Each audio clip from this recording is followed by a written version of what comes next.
Halo guys, assalamualaikum warahmatullahi wabarakatuh. Terima kasih yang udah stay channel Yatu Sama Official lagi. Semoga kalian sehat, berkah untuk kita semuanya. Gimana kabar kalian, sehat? Alhamdulillah rabbil alamin. Kasih waras. Masya Allah, kasih mendoakannya lagi sakit Allah sehatkan. Teman kasih yang berjuang untuk memajikan, tentunya diberikan kekuatan sampai finish. Teman kasih yang bahagia juga, tentunya jangan lupa bersyukur. Ya ampun, kalian punya minuman apa? Pecah kayak sambois ya, jangan mabuk sih. Ya boy. Kaisam haus habis beli Joysam. Wis gaya, beli Joysam aja haus Kaisam. Hari ini kita bahas apa? Ini kayak Tisam mau membahas tentang berita yang tidak jauh lebih penting. Apa Kaisam? Kemarin itu ditemukan seorang anak kecil umur 4-5 tahunan ya cuy ya. Itu di bawah koridor ya. Ada orang pejalan kaki yang menemukan, ada anak kecil tuh. Ya kan? Semuanya berlumuran darah dan luka-luka dan dinyatakan meninggal cuy. Waduh, ini salah siapa? Kemana ibu bapaknya? Apakah dia punya cece? Kok bisa jatuh atau apapun itu? Belum dipastikan kenapa ya cuy ya. Ini sih polisi dugaan awalnya ini jatuh dari ketinggian ya, luka-luka itu cuy. Nah ayo kita bahas. Karena apa? Karena ini penting banget. Kalau misalkan kalian dititipi anak majikan dan majikan tidak ada di rumah, maka hak asuhnya, hak pengawasannya ini ada di tangan Cece. Dan kalian jangan salah, ini ada hukumnya. Dan kayak Tisam itu melihat kalau misalkan kalian mengabaikan, menelantarkan anak tersebut sehingga menyebabkan celaka, luka, bahkan kematian. Ini kayak Tisam melihat sel prodeonya 16 tahun cuy. Karena melanggar pasal 27 Undang-Undang Perlindungan Anak katanya cuy. 16 tahun loh, jangan main-main, kita kontrak 2 tahun, kita di sel prodeo 16 tahun. Wow. Maka dari itu ayo kita bahas kasus ini sebagai pembelajaran. Kenapa sih menurut kalian kok bisa anak 4 tahun ini jatuh ya? Oke, kejadiannya kemarin tanggal 9 September jam 17.13, ini artinya jam 5 sore lebih. Ini ada pejalan kaki yang menemukan anak itu jatuh dengan luka. Dan ternyata diselusuri cuy.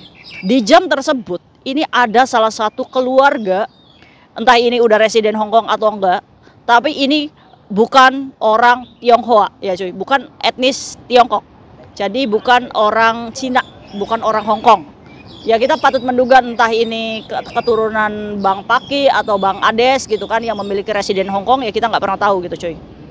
Tapi ini bukan orang Hong Kong ya, maksudnya bukan keturunan Cina gitu cuy. Oke, keluarga ini tinggal di salah satu flat lantai 12, flat Yat Tung Chung ya cuy ya. Ini kira-kira tetangga kalian bukan nih? Nah di situ ya cuy, di situ tuh tinggal salah satu keluarga di mana si pasangan ini memiliki 3 anak. Yang pertama perempuan umur 7 tahun, yang kedua laki-laki umur 3, dan terakhir itu bungsunya laki-laki juga umur 3 tahun cuy. Nah saat kejadian ibunya ini meninggalkan 2 orang putranya di rumah dikarenakan mau jemput si anak yang pertama itu 7 tahun. Iya ya. Kalau misalkan kita hidup banyak anak kayak gini, kalau kita nggak punya cece ya ribet juga. Ini makanya kenapa orang Hong Kong itu sangat bergantung dengan domestic helper pada kenyataannya. Cuma mereka tuh gengsi aja untuk mengakui gitu ya cuy ya. Ibunya mau jemput anak yang umur 7 tahun, meninggalkan 2 anak di rumah. Sesampainya di rumah cuy, anaknya itu hilang 1, yaitu tadi yang umur 4 tahun. Sasah nih ya, nyari nih kemana anaknya, nggak nemu-nemu. Maksudnya kok bisa gitu? Apa jendelanya itu punya sosi khusus nggak sih? Kan biasanya kalau kayak Tisam dulu ya jaga anak itu ada sosi khususnya, jadi jendela tuh nggak bisa jeblak gitu, nggak bisa. Nah ini patut mencurigai itu ya cuy. Nah ini maminya setelah datang ini jemput si perempuannya ya, umur 7 tahun itu, dia nyari anak laki-lakinya yang umur 4 tahun itu hilang. Kok bisa gitu ya cuy ya. Setelah mencari ya itu tadi ditemukan di bawah oleh pejalan kaki. Nangis di situ teman-temannya, saudara-saudaranya, keluarganya nangis melihat anak itu sudah tidak bernyawa. Wow, ini kelalaian ya cuy ya. Nah ini polisi masih menginvestigasi ya, kenapa ini bisa anak ini jatuh. Polisi datang begitu cepatnya setelah menerima panggilan dari pejalan kaki tersebut ya cuy. Terus langsung ditutup tenda hijau. Ini artinya ada yang meninggoy ya. Nah ini masih masa investigasi. Nah ini kejadiannya di Tung Chung ya cuy ya.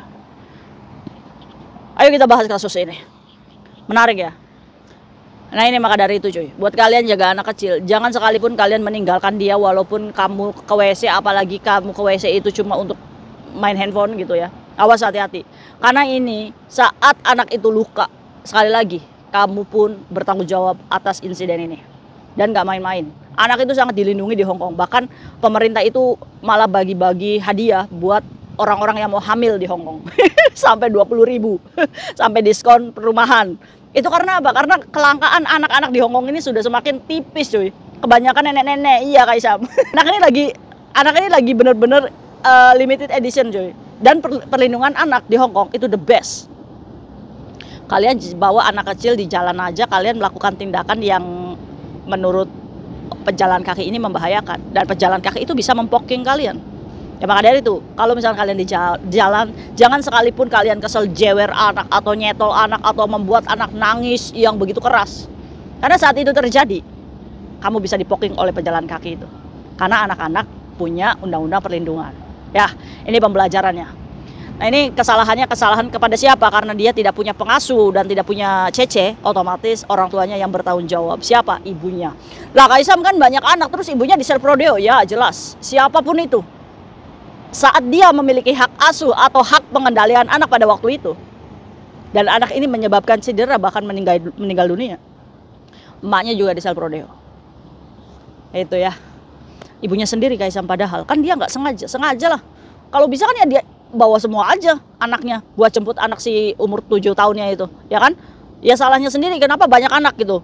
Harusnya kan bisa ngejeng cece gitu ya kan? Ya kan kayak Isam keuangannya mungkin nggak banyak. Ya ini adalah resiko yang harus dipikirkan itu sebuah rumah tangga gitu. Jadi buat kalian ya cuy ya, di Hong Kong itu hidup sangat keras, mahal. Jadi pikir-pikir kalau misalkan suami kalian itu kerjaannya memang terbatas gitu. Sedangkan ngejeng cece aja mahal, gaji kita aja 10 juta ya cuy. Nah kira-kira ini tetangga kalian bukan nih, kalau tetangga gimana nih sih cerita sebenarnya kenapa sih bisa jatuh itu? Sekarang itu masih menunggu hasil otopsi ya cuy ya. Kenapa anak ini bisa meninggal dan bisa ada di bawah sampai berdarah-darah? Menurut kalian dugaannya kenapa? Dugaan kayak Isam sih pakwa ya, umur-umur segitu kan pakwa ya cuy ya. Dia cari maminya, mungkin ngelihat keluar, jendelanya bisa dibuka dengan kan jadinya buka ya. Pas buka dia keseimbangannya nggak ada, jatuh. Dari lantai 12, anak kecil mah ya benturannya yang keras banget ya. Meninggal cuy. Innalillahi wa inna ilaihi raji'un ya cuy ya. Ya mungkin itu berita yang lagi beredar di TV dan berita Hong Kong tentang kematian anak umur 5 tahunan ya. Di Tung Chung atas kelalaian orang tua. Ditinggal sendirian aja nyata-nyata ini ya kan. Ya, buat kalian yang jaga anak majikan hati-hati ya. Jangan sampai kita bermasalah dengan hukum dan jangan sampai visa kerja kita bermasalah. Ambil pembelajaran baiknya dan see you next video. Bye bye. Assalamualaikum warahmatullahi wabarakatuh. Yampuy.